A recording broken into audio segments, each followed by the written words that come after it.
right, you guys, today we're taking a look at 3 Gotrax e-bikes. If I remember correctly, it's like the cheapest, middle, most expensive. This one is the F5, this one is the F1, and this one over here is the F2. So that's what we're looking at today. Let's get these things out of the box and see how they look. These are all folding e-bikes, so they shouldn't be that crazy. It should be just like handlebars, front wheel. This right here is the F5. It's got street tires on it, boys. How about that? Thank you, Gotrax, for not being dumb.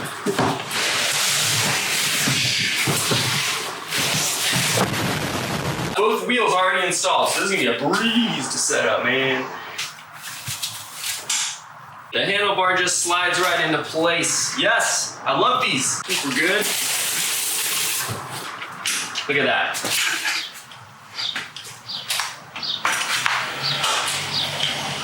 Set up. Fully assembled. How about that? What was even the time on that? That's hilarious. We're 3 minutes into the video. 3 minutes is less than 3 minutes from in the box to right here. Less than 3 minutes. And I was like not even going as fast as I could.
Ladies and gentlemen, these are the Gotrax e-bikes. So we have the F1 over here, we have the F2 over here, and we have the F5 right in the middle there. F5 is obviously the most expensive. I think this one's running for like $1,200.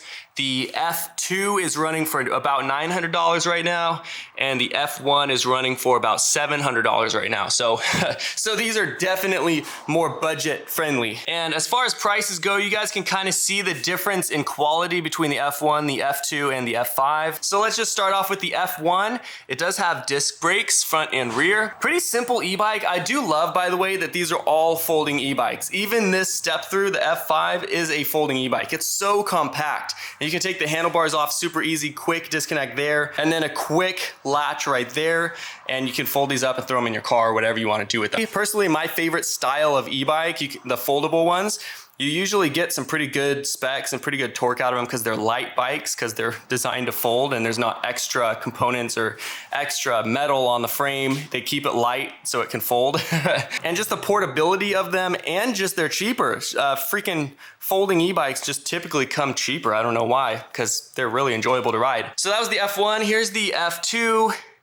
Same kind of setup, just a little bit different on the frame, different specs throughout, you know, battery and motor. Then here is the F5 right in the middle. The F5 is obviously the, you know, most refined. It's the most expensive, but only by like $300 or something. They pretty much just go up in increments of $200. You have the F1, $700, F2, $900, and then F5 was like $1,200. So that's like $300 jump. But it is definitely a pretty beastly bike. It's not big, but I mean, it just, compared to the other two, you can definitely see that you're getting what you pay for. The F1 and the F2 both have internal battery packs, so you can fold the bike in half and pull the battery out of the frame. But the F5 has the battery pack on the outside, so you can just obviously put the key in there and then take the battery pack out just like that. The F5 was the only one that came with a couple love marks from shipping, but not a huge deal. I'm just gonna get some rattle can white and just touch it up with a Q-tip really quick after this. But overall, they're very cool bikes. Matte black's always clean, but the color schemes on these are really nice. I mean, I love the white, and I love the little leather, brown leather accents on the F5. Looks really good. I'm gonna start boring you guys now. I'm just gonna go over software, pedal assist, all the way up to pedal assist 5 on the F1. Very simple. The menu button changes, just, you know, odometer, trip, that kind of thing. Jumping over to the F5, same thing. Display is a little bit smaller on this one, but not a huge deal. It's the exact same thing. It's simple, just shows your speed, basic settings with the menu button. Then the F2 came a little bit too dead to turn on, so I'm gonna get this charged up. I'll show you guys this later. All right, so that's pretty much it. That's just the overview I wanted to give you guys before we actually start riding these things. I'm probably not gonna get all of these on a full range test. I'll probably just test the F1 and the F5 for a range test. Obviously get each of them a top speed. I guess it is worth mentioning, it comes with a charger. Each of them comes with an owner's manual and a few miscellaneous things. You know, just things that you would expect with an e-bike. But that's pretty much it. I'm gonna get these all on a charger, and then tomorrow I'm gonna take these out, you know, at least for a ride on it, show you guys what it feels like, how it looks riding the thing, and then probably a full range test for the F5, maybe a range test for the F1. So maybe that's the game plan. I'll get them on a charger. I'll let you guys know. We'll just go from here. I don't really know what to expect anyway. All right, we're taking out the Gotrax F1 right now. This is a $700 bike, definitely the smallest of the three. So far for 700 bucks, I'm actually really enjoying it. It feels like a normal size e-bike almost, just where like how you sit and everything. The wheels are a little smaller than an average normal size bicycle or a normal e-bike, but really not bad. Now this one does not have suspension. Bro, can you just go, freak? Can you just go? Freaking seriously, thank you. It does not have any suspension, and I mean, it's 700 bucks. Not a whole lot more to say about it, and I don't want to waste your time on this. I have 3 bikes to do these section like videos on, so I'm just going to get us a just like an overall feel. So far it's not bad, but it's a $700 bike with no suspension. It's not gonna be like freaking premium, you know. Really not bad for $700. I'm really impressed. Like if I were to get a bike for like a short commute, this would definitely be an option. But let's pull out the speedometer app and see what we get. It's a good looking bike. I mean, like, there's really nothing wrong with it. Hey, speedometer app just updated. How about that? Why is it in kilometers per hour now? The freak. Do I really got to change my settings all again? This is all different. Well, I could tell you right now, I'm not a big fan of that speedometer app update. So it looks like we lost some functionality there. So it might just be time to retire the speedometer app and find ourselves a new and improved one. On the display, it was saying like just under 20. And on this, it says 18.4. So yeah, there you go. I'm just gonna round up 19 miles per hour. Because that wasn't like a full stretch. There's probably like some inconsistency in it. So I'm just gonna round up 19 mile per hour top speed. And before we continue with the rest of the bike testing, I am 6'3", 210 pounds. Nice day today. It's very windy though. You guys can see the trees blowing around everywhere. It's really windy. So I'm giving these things the benefit of the doubt. I'll be rounding up to the closest mile per hour on these top speed runs. So 19 miles per hour on this one. So far, actually not a bad feeling bike. For 700 bucks, I feel like this is better than the Jetson Bolt. Like, you know, at least it's bigger and it's foldable and whatever. You know, it doesn't feel like a clown e-bike. It feels like a normal style e-bike. For smooth surfaces, it's definitely comfortable enough. Like I have no discomfort really on these smooth surfaces, but obviously bumps will get to you if you're going on like super bumpy paths and stuff with no suspension. So anyway, that is the Gotrax F1. Let me get back home. We'll take out the F2. All right, let's take out the Gotrax F2. Let's flip into it, man. This one's definitely a little quicker, you can tell. The wheels are not significantly bigger, but they are fatter for sure. Definitely feels a little bit more planted. I would say this is probably about an average size e-bike, not super big, definitely not super small, but it's just right in the average, you know, middle size category. This one does have front suspension, definitely obviously is a little bit more of a smoother ride already. It doesn't really feel significantly bigger than the F1 though. The F1 is the exact same size.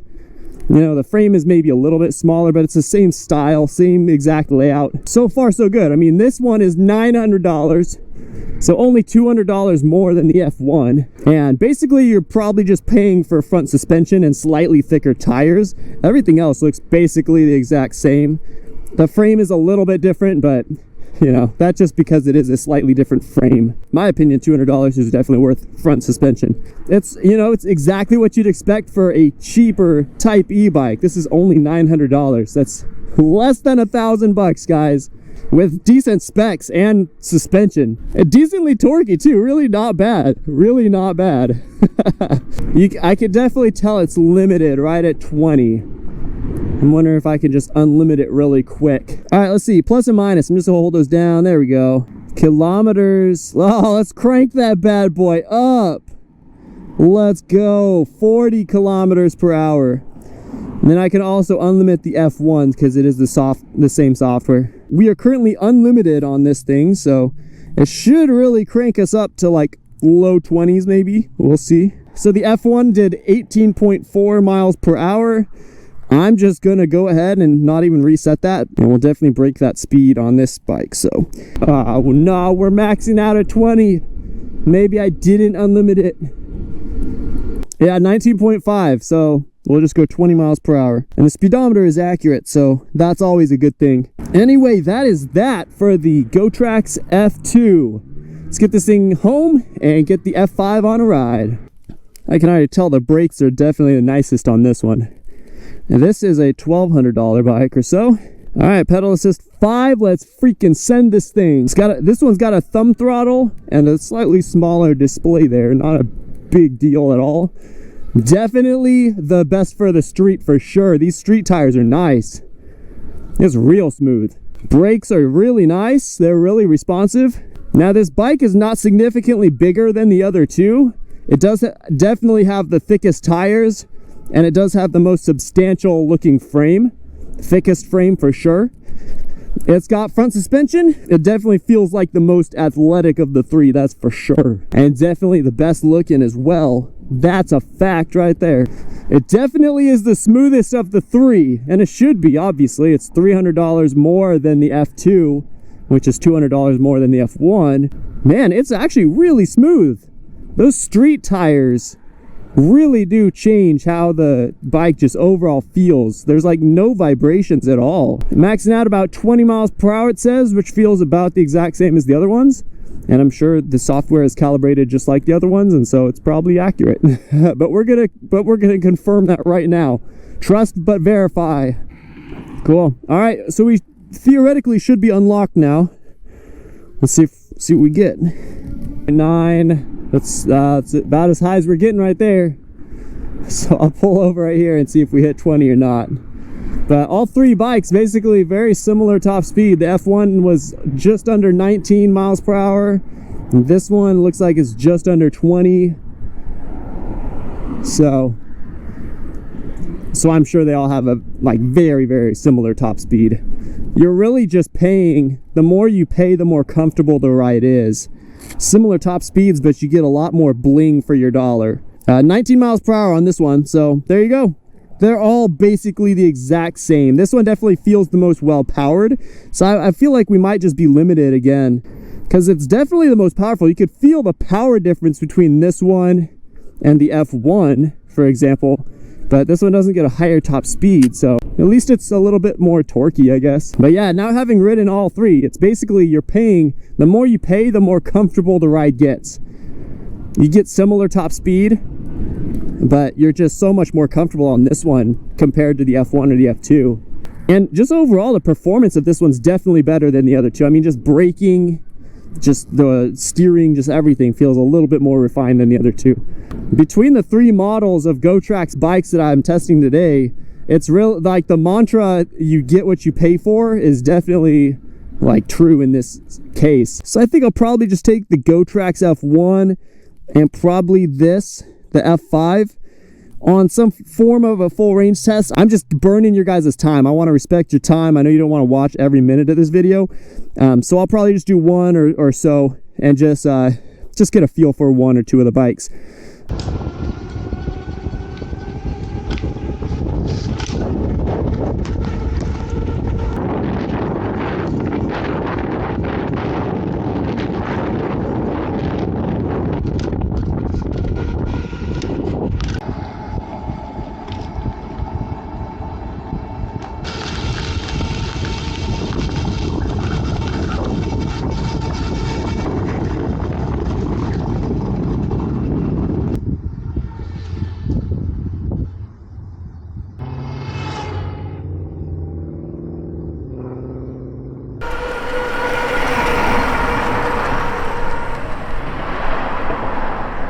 right, I'm gonna go for a brake test. That was from 20 miles per hour. Not bad, really not bad. Good job, F1. It's probably just such a light bike that it stops easy. All right, let's go for a brake test. Not too bad, but rear brake, not like I can pull all the way to the bar. Maybe I just need to adjust them, but again, not too bad. A little bit farther of a stopping distance than the F1.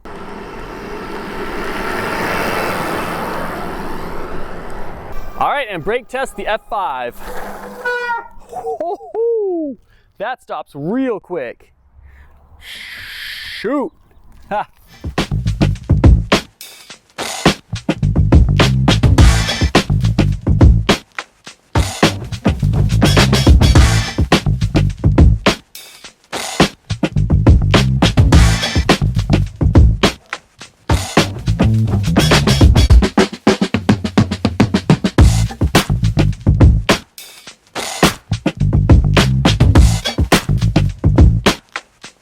All right, you guys, I went ahead and tested out the F1 and the F5 both on a range test. The F2 I didn't get to. So we'll start off with the F1. The F1, I killed it halfway and we got 9 miles on half charge. It was probably more around 35% or so. So realistically, we'd probably see about 15 to 16 miles on this little guy with me riding it, obviously, 6'3" and 210 pounds or so. Really, really not bad for a $700 e-bike. And then going over here to the F5, I killed it most of the way, not all the way, but we got 18 miles on this. Probably about 20% right now. So I'm gonna tack on another 2.53 miles. So like 20 to 21 miles or so per charge on this thing. But the F5 is definitely the more comfortable bike of the, of the three. It's definitely the most comfortable bike. But again, the F1 is really just for transportation or just having fun. It's 700 bucks. You can't really expect too much out of it. The F2 is kind of a commuter bike. Would probably realistically between the two, you would probably have 18, 19 miles out of the F2, but that really does put it in the commuter category. It has that cargo rack on the back as well, so it makes it super practical. It is folding. All three of these are folding e-bikes, so they're very, very practical bikes, and they're all not super huge, so they're very portable if you need to throw them in your car. The ride quality on the F2 was definitely an improvement over the F1. It does have the front suspension. F1 doesn't have front suspension. And the F5 obviously has front suspension and road tires, which makes a big difference. So really when it comes down to it, all of these are budget friendly options. The F5 is obviously the most expensive. The F1 is obviously the least expensive, but all of them are very good bikes for what they are. And Gotrax does a great job of actually making the improvements logical. Like you pay $200 more to get front suspension and a slightly different frame. And then you pay another $300 for better performance and overall smoother ride for the F5. So the incremental changes and increase in prices make a lot of sense for these Gotrax bikes. Some companies just mark them up for no reason and they have no real explanation for what you're paying for. These ones are obviously incrementally better at similar price gaps. But yeah, so that's pretty much it for the Gotrax, guys. If you guys want any of these bikes, I'm gonna leave a link below, obviously. Anyway, go check them out. If you guys are in the market for any kind of an e-bike like this, a folding, portable, really nice e-bikes for a decent price. All that being said, thank you guys so much for watching, and I'll catch you next time.